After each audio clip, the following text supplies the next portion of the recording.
নিজের হবু বর হিসেবে বড় বোনের দেবর এমপি মহোদয়কে দেখে হোক চুকিয়ে গেল তে। যদিও এখন তার বিয়ে করার কোনো রকম ইচ্ছে নেই, তবুও মা ও বড় আপুর কথায় পাত্রপক্ষের সামনে যেতে রাজি হলো। কিন্তু এমন কাহিনী হবে ভাবেনি সে। এই এক লোক যার সাথে তে কখনো কথা বলেনি, আবার বিয়ে, তাও এই লোকের সাথে, সে আসলে ভাবতে পারছে না। শুনুন মিস্টার কাই, আপনার বড় মেয়ের পাশাপাশি ছোট মেয়েকেও আমার দিব্যি ভালো লাগে। আশা করছি আপনার ছোট মেয়েকেও আমাদের ঘরে তুলে দিতে আপনার কোনো আপত্তি হবে না। মিস্টার কাই এক প্রশান্তির নিঃশ্বাস ফেললেন। দুই মেয়েই তার ভীষণ আদরের। মেয়েদের তিনি নিজের জীবনের থেকেও বেশি ভালোবাসেন। যদিও ছোট মেয়ের বিয়ে নিয়ে এত তাড়াতাড়ি তিনি ভাবেননি। মেয়ে বড় হবে তখন বিয়ে নিয়ে ভাববেন, কিন্তু হঠাৎ এরকম প্রস্তাবে রাজি হয়ে গেলেন। না ভাই, কি যে বলছেন, আপনার দুই ছেলেই এত ভালো, মাশাআল্লাহ। আমার মেয়েরা সুখী থাকুক, এটাই চাই আমি। মিস্টার আর এম শব্দ করে হাসলেন। মন থেকে তিনি বেশ খুশি ছোট ছেলের আবদার পূরণ করতে পেরে। তাহলে এখন আর কি, মিষ্টিমুখ করা যাক। সবাই যেন খুশিতে আত্মহারা। তের পাশে দাঁড়ানো জিমিন হাসছে। অবশেষে তারা দু বোন একসাথে থাকবে। কিম তেয়াং এবার এইচএসসি ক্যান্ডিডেট। মিস্টার কাই এবং মিসেস জেনিয়ের ছোট মেয়ে জিমিন তের বড় বোন। 5 বছর আগে সুগার সাথে তার বিয়ে হয়। তাদের ছোট একটা মেয়েও আছে, Jeon Jungkook, mister Kim Namjoon ও সাকজিনের ছোট ছেলে। তাদের ব্যবসা সামলানোর পাশাপাশি রাজনীতিতেও যুক্ত আছে। সংসদ সদস্য সে, চারপাশে বেশ জনপ্রিয়তা তার। সবার সামনে ঘুমটা টেনে বসে রইল তে। মেয়েটা বরাবরের মতোই লাজুক, সহজ সরল, আর তার এই সহজ সরলতাই ঘায়াল করে জাংকুককে। ছোট্ট ইয়নমিন তার চাচুর কোল থেকে নেমে তার একমাত্র মিম্মির তের কোলে আসলো। জাংকুক বেশ আয়েশ করেই বসেছে। সামনে তার সেই ছোট প্রেয়সী ঘোমটা টেনে বসে আছে। মুচকি মুচকি হাসছে সে। অবশেষে তার কল্পনার প্রেয়সীকে বাস্তবে পরিণত করে জিমিনের মেয়ে ইয়নমিন তের কোলে উঠে বসলো। তে জড়িয়ে ধরে আছে। বাচ্চাটাকে এত আদর আদরে লাগে, দেখলেই মন চায় সারাদিন এভাবে জড়িয়ে ধরে বসে থাকে। জাংকুক স্থির চোখে তাকিয়ে আছে তের দিকে আর ইয়নমিনের দিকে। তে সে প্রথম একবার তাকানোর পর আর তাকায়নি, সাহসী পায়নি তাকানোর। মিস্টার কাই আর এম কে বলল, ভাই আমার একটা আবদার আছে। বলুন। আসলে মেয়েটার তো এখনো এইচএসসিও শেষ হলো না। আমি চাই এইচএসসির পর বিয়েটা হোক। এদিকে আর এম এর কপাল কুঁচকে এলো। এ কথায় তো তিনি রাজি, কিন্তু তার ছেলের মতামত লাগবে। জি অবশ্যই, তবে আমার ছেলে কি বলে সেটা তো তার কাছ থেকেই জানা উচিত। জাংকুকের দৃষ্টি মিস্টার কাইয়ের দিকে। যেহেতু তের এইচএসসি সামনে, তাই সে কোনো রকম চিন্তা ভাবনা ছাড়াই বলে দিল, সমস্যা নেই, ওর পরীক্ষা শেষ হোক আগে। জিমিন সবাইকে বলে তেকে ভিতরের রুমে নিয়ে আসলো। তে জেনিকে ধরে কান্না জুড়ে দিল একদম। মেয়েকে শান্ত করার চেষ্টায় আছে।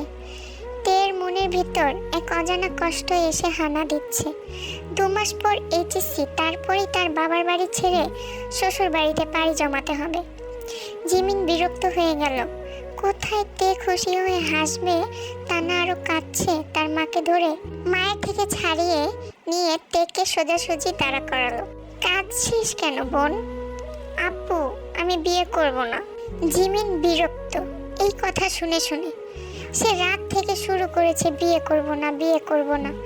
আচ্ছা বুঝেছি, নতুন কিছু বল। আমি সত্যি বিরক্ত তে। রাতে তো আর জানতি না যে কে তোর বর হবে, এখন তো জেনেছিস।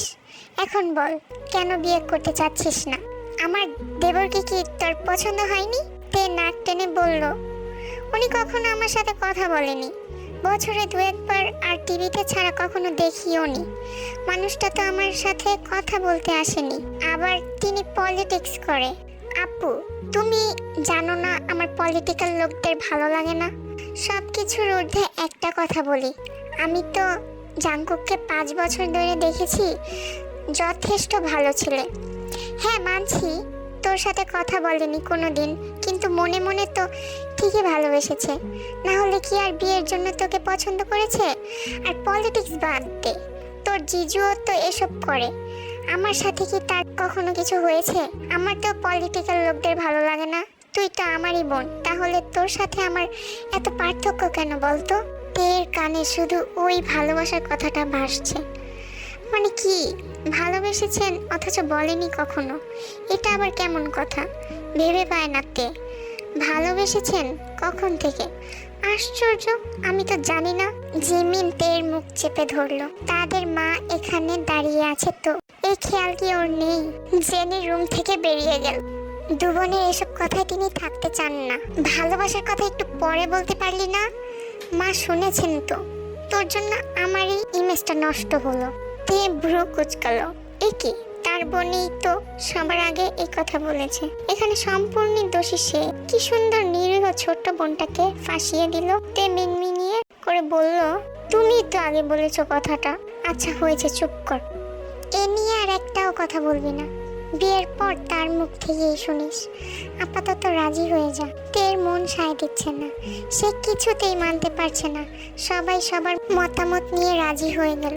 কই, তাকে তো কেউ জিজ্ঞেসও করলো না। মন ক্ষুণ্ণ হয়ে গেল তার। তেকে চুপ থাকতে দেখে জিমিন বলল, আরে চুপ আছিস কেন? তের দৃষ্টি মেঝেতে। তার বোনকে আসলে কি বলা উচিত? আপু, সবাই সবার মতামত নিল, আমাকে তো কেউ একটিবারও জিজ্ঞেস করার প্রয়োজন বোধ করলো না। সেজন্যই তো আমি জিজ্ঞেস করছি, তুই কি রাজি না? শুন, আমি বরাবরের মতোই আমি বলছি, জাঙ্কুক খুব ভালো ছেলে, হয়তো প্রচুর গম্ভীর স্বভাবের, কিন্তু সবাইকে খুব সম্মান করে। জাঙ্কুকের মতো ছেলে আর একটাও হয় না। তুই তো তাকে চিনে উঠতে পারিসনি, তাই রাজি হচ্ছিস না। বাসার ভিতরে সে যেমন বাহিরের সবার কাছে সে খুব জনপ্রিয়। এমন কোনো লোক নেই যে তোর অনাগত স্বামীকে চিনে না। আরে বোন, তুই একজন এমপির বউ হচ্ছিস, এর চেয়ে ভালো আর কি বা চাওয়ার আছে? আমার তো মনেই হয় তুই শুধু রাজি না, অন্য কোনো মেয়ে হলে সাথে সাথে কবুল বলে ফেলতো। তে জানে এমন পলিটিক্যাল লোকদের এখনকার প্রজন্মের মেয়েদের ভীষণ পছন্দের। তবে কেন যেন তের এসব পছন্দ না। আমি সবার মতো না। জিমিন এক দীর্ঘশ্বাস ছাড়ল। ছোটবেলা থেকে তে কথা কম বলে আর লাজুক স্বভাবের, কিন্তু ভীষণ তেরাসে। এক কথা সহজে মেনে নিতে পারে না। জানি তুমি অন্য মেয়ের মতো না, তোমার মান সম্মান বোধ খুব বেশি। এক কথা সহজে মানতে চাও না। তে মাথা নিচু করে ফেলল। জিমিন তের গালে হাত রেখে বলল, কেউ তোর খারাপ চায় না, আমিও না। তুই বস এখানে, আমি আসছি। ওর জিমিন চলে গেল। তে মাথার গোমটা ফেলে মায়ের খাটে বসে পড়ল। খাটের পাশেই জানালা থাকাতে সেদিকটায় তাকিয়ে রইল। আর এই মুহূর্তে মনে হলো প্রকৃতি মানুষকে আসল সুখ দান করতে পারে। জিমিন জাঙ্কুককে নিয়ে আসতে গিয়েছে। তের সাথে জাঙ্কুকের একান্ত কিছু কথা বলার দরকার আছে। জিমিন জাঙ্কুককে নিয়ে তে যে রুমে আছে সেই রুমে নিয়ে গেল। তে এক দৃষ্টিতে বাহিরের দিকে তাকিয়ে আছে।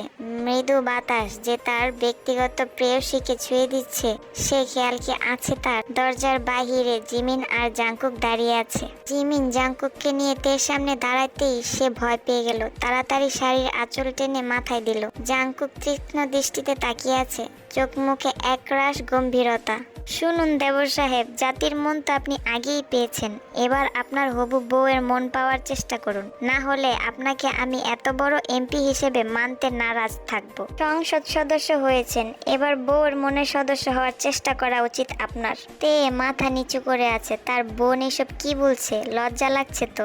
জাঙ্কুক তার চোখ মুখের গম্ভীরতা এখনো কমায়নি। ভাবি, আসলে কি বলতে চাচ্ছেন বুঝতে পারিনি। যা, এত বড় নেতা হয়ে লাভ কি হলো? সামান্য কথাও বুঝতে পারেননি আপনি? আপনার হবু বউ কেন বিয়েতে মত দিতে পারছে না সেটা আপনি তাকে একটু জিজ্ঞেস করুন তো। আমি গেলাম নিচে, আশাবাদী ভালো কিছুই শুনবো। বলে জিমিন চলে গেল। এইদিকে তে তো ভয়ে লজ্জা শেষ হয়ে যাচ্ছে। জাঙ্কুক তার দুটো হাত বুকে গুজে দাঁড়ালো। এত বছর কষ্ট করেছে সে তের জন্য, আর এখন বিয়েতে রাজি হচ্ছে না। এই কথা জাঙ্কুক মেনে নিবে না। এর যথাযথ উত্তর দিতে হবে তার। বিয়েতে রাজি না হওয়ার দুটো কারণ শুনতে চাই আমি। আশা করছি কোনো রকম ভনিতা ছাড়াই উত্তর দিবেন। যেহেতু আপনি একটু লাজুক মনের মানুষ, ভনিতা করতেই পারেন, তাই শব্দটি আগে আগেই উচ্চারণ করা। এবার আমার উত্তর চাই। তে যেন চুপসে গেল, শাড়িটাকে শক্ত করে ধরলো। তার আপুর বিয়ের 5 বছর পর এই প্রথম লোকটি তার সাথে কথা বলল। ব্যাপারটা হজম হচ্ছে না ঠিক, আবার একদম সরাসরি উত্তর দিতে বলছে। কয়েক মিনিট পার হয়ে গেল, কিন্তু তের উত্তর দেওয়ার কোনো খবর নেই। এক জিনিস দুবার রিপিট করা তার মোটেই পছন্দ নয়। এটা যদি তার কোনো পলিটিক্যাল মিটিং হতো, তাহলে তার সব রাগ তার সহকারীদের উপর ঝাড়ি দিত। প্রেয়সীর সাথে এই প্রথম কথা, এহেন কাণ্ড বাঁধাতে চায় না সে। খুব ধৈর্য সহকারে কথা বলতে হবে। কি কোনো উত্তর নেই? তে তাও কিছু বলল না। জাংকুক আর পারছে না এত ধৈর্য নিয়ে থাকতে। গম্ভীর কণ্ঠে বলল, উত্তর নেই, আচ্ছা মেনে নিলাম। তাহলে আপনিও তৈরি থাকুন, আমাকে এই বিয়ে করতেই হবে, আর আজই বাগদান সম্পূর্ণ করা হবে। তের বুকটা ধক করে উঠল।